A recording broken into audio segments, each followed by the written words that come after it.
ইসলামী সমাজের কুমিল্লা শহরের শাসনগাছা এলাকায় ইসলামী সমাজের এই অফিসটি উদ্বোধন উপলক্ষে মূলত আজকের এই বিশেষ আলোচনা সভা। আর আমাদের এই আলোচনা সভার যে উদ্দেশ্য, যদি আমরা এক কথায় বলি, দুনিয়ায় সকল সমস্যার সমাধান এবং আখিরাতে জাহান্নাম থেকে মুক্তি পেয়ে জান্নাত লাভ। আর এই জন্য আল্লাহ রাব্বুল আলামিনের সন্তুষ্টি অর্জন করতে হবে। আর আল্লাহ রাব্বুল আলামিনের সন্তুষ্টি অর্জনের জন্য আমাদেরকে সত্যিকার ইমানদার এবং সৎকর্মশীল হতে হবে। আর সত্যিকার ইমানদার সৎকর্মশীল হলেই সমাজ এবং রাষ্ট্রে সৃষ্টিকর্তা আল্লাহ প্রদত্ত কল্যাণকর ও পরিপূর্ণ একমাত্র জীবন ব্যবস্থা ইসলাম প্রতিষ্ঠিত হবে। তখন ইসলামের আইন বিধান মানুষের জীবনে বাস্তবায়ন হওয়ার মাধ্যমে মানুষ তারা অধিকার লাভ করবে, সুশাসন পাবে, ন্যায় বিচার পাবে, আল্লাহর অফুরন্ত রহমতের ভিতরে তারা ভাসতে থাকবে। আর আল্লাহ তাদের কিছু ভুল ত্রুটি যা হয়ে যাবে অনিচ্ছায় পরিস্থিতিতে, এগুলো ক্ষমা করে আল্লাহ তাদেরকে জান্নাত দান করবে। এটা আমাদের সকলের চাওয়া। তো এটা কি বলে ইসলামী সমাজের চাওয়া এটা, এবং এই চাওয়াকে বাস্তবায়নের জন্য ইসলামী সমাজ কাজ করে যাচ্ছে। আর এই কাজকে আগায় নেওয়ার জন্যই মূলত এই অফিস আজকে আমরা কি করলাম, উদ্বোধন করলাম। আমি সংক্ষেপে কয়েকটা কথা বলতে চাই যে ইসলাম কেন সমাজ এবং রাষ্ট্রে প্রতিষ্ঠিত হওয়া দরকার। কারণ ইসলাম সৃষ্টিকর্তা আল্লাহর দেওয়া ব্যবস্থা। এটা সৃষ্টির সেরা মানুষের দুনিয়ায় নিশ্চিত কল্যাণ এবং আখিরাতে মুক্তির একমাত্র গ্যারান্টি। আপনি ইসলাম ছাড়া দুনিয়ায় কোন সমস্যারই প্রকৃত সমাধান পেতে পারেন না।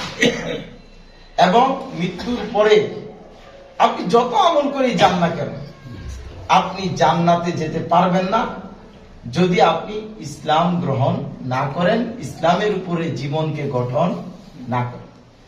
তাহলে ইসলামের উপরে জীবনকে গঠন করতে হলে অবশ্যই সমাজ এবং রাষ্ট্রে ইসলাম প্রতিষ্ঠিত হওয়া কি জরুরি। আর আল্লাহ বলছেন যে আমি মানুষ এবং জিন জাতিকে এই জন্যই সৃষ্টি করছি, তারা একমাত্র আমার ইবাদত করবে সর্বক্ষেত্রে, প্রতিটা মুহূর্তে। একমাত্র কার ইবাদত করবে? আল্লাহর। ইসলাম যদি সমাজ এবং রাষ্ট্রে প্রতিষ্ঠিত না হয়, তাহলে জীবনের সকল ক্ষেত্রে আমাদের পক্ষে একমাত্র আল্লাহর বিধান পালন করে একমাত্র আল্লাহর ইবাদত করা সম্ভব হবে না। তাই ইসলাম প্রতিষ্ঠিত হওয়া খুবই জরুরি। আল্লাহ ইসলাম প্রদান করছেন শুধু মুসলমানদের জন্য না। আপনি যে ধর্মেরই হন, যে বর্ণের, যে ভাষার, যে মানের, যে অবস্থানের লোকই হন না কেন, আপনার কল্যাণের জন্য আল্লাহ ইসলাম প্রদান করছে। এখানে কোন ধর্ম, কোন জাতি, কোন গোষ্ঠী, কোন ব্যক্তি বা কোন দলের কল্যাণের জন্য আল্লাহ ইসলাম দেন নাই। ইসলাম শুধু দুনিয়ার জন্য আল্লাহ দেন নাই, দুনিয়া এবং আখিরাত দুই জায়গার জন্য আল্লাহ কি করছেন? ইসলাম। তাহলে ইসলাম প্রতিষ্ঠিত হওয়া দরকার। এই জন্যই আল্লাহ রাব্বুল আলামিন যুগে যুগে নবী এবং রাসূলদেরকে দায়িত্ব প্রদান করছেন যে সকল বাতিল দিনের উপরে সত্য দিনকে বিজয় করে দাও। যদিও মুশরিকরা, যদিও কাফেররা চাইবে না কি হোক, সমাজ এবং রাষ্ট্রে ইসলাম প্রতিষ্ঠিত হোক। প্রিয় ভাইরা আমার, আমি শুধু এতটুকু বলতে চাই, কাফের এবং মুশরিক বলে আল্লাহ রাব্বুল আলামিন একটা জাতির কথা বলছেন। তো তাহলে এই কাফের এবং মুশরিক যদি মনে করি যে হিন্দুরা কাফের মুশরিক, যদি আমরা মনে করি বৌদ্ধরা কাফের মুশরিক, তাইলে কিন্তু আমরা ভুল করছি। যারা কুফরি করে তারাই কাফের, যারা শিরিক করে তারাই কি মুশরিক। এটা হিন্দুদের মধ্যে হোক, বৌদ্ধদের মধ্যে হোক, খ্রিস্টানদের মধ্যে হোক। আরো সহজ করে যদি বলি, আল্লাহ মানুষের জীবন গঠন করার জন্য ইসলাম প্রদান করছেন। আপনি জীবনের জন্য, জীবন গঠনের জন্য কি করবেন না? ইসলাম গ্রহণ করবেন না। এটাই তো কুফরি। আপনি আপনার পরিবারে ইসলাম নিবেন না, সমাজে ইসলাম নিবেন না, রাষ্ট্রে ইসলাম নিবেন না, আদালতে ইসলাম চলুক আপনি এটা চাইবেন না, আপনি কুফরি করছেন। তাহলে আল্লাহ আপনার গোটা জীবনের জন্য ইসলাম প্রদান করলেন। আপনি জীবনের একটা ক্ষেত্রেও যদি ইসলামকে না নেন, ইসলাম গ্রহণ করতে রাজি না হন, ইসলামের আলোকে ওই জায়গাটা পরিচালনা করতে প্রস্তুত না হন, তাহলে আপনি কুফরি করছেন। আর শিরিক কি? শিরিক হলো ইসলাম আপনার জন্য একমাত্র কল্যাণকর পরিপূর্ণ জীবন ব্যবস্থা। আপনি ইসলামকে জীবনের বহু ক্ষেত্রে মেনে নিলেন, ধরে নিলাম জীবনের আপনি একেবারে 99% মেনে নিলেন, কিন্তু একটা জায়গায় যদি আপনি মেনে না নেন, তাই ওই জায়গাটার জন্য আপনার তো বিধান লাগবে। ইসলামকে আপনি জীবনের 1 জায়গায় 10 জায়গায় 20 জায়গায় যতটুকু জায়গায় বাদ দেন, গ্রহণ না করেন, ওই জায়গাটা পরিচালনার জন্য বিধান লাগবে না? অবশ্যই লাগবে। তাহলে আপনি ওই জায়গাটায় যেই বিধানই গ্রহণ করেন, ওইটা তো ইসলাম না, কারণ আপনি তো ইসলাম গ্রহণ করেন নাই, বাদ দিচ্ছেন। তাহলে ইসলাম বাদ দিয়ে মানুষ তার পরিবারের, সমাজে, রাষ্ট্রের, জীবনের যে কোনো ক্ষেত্রে ইসলামের পরিবর্তে যে নিয়ম নীতি, বিধিবিধান, সংবিধান নিজেরা তৈরি করে, গ্রহণ করে, মেনে চলে, এটা হচ্ছে ইসলামের সাথে অংশীদার স্থাপন করা, ইসলামের সাথে সংমিশ্রণ ঘটানো, সমকক্ষ করা, ইসলামের সমতুল্য করা। এটা হলো কি? শিরক।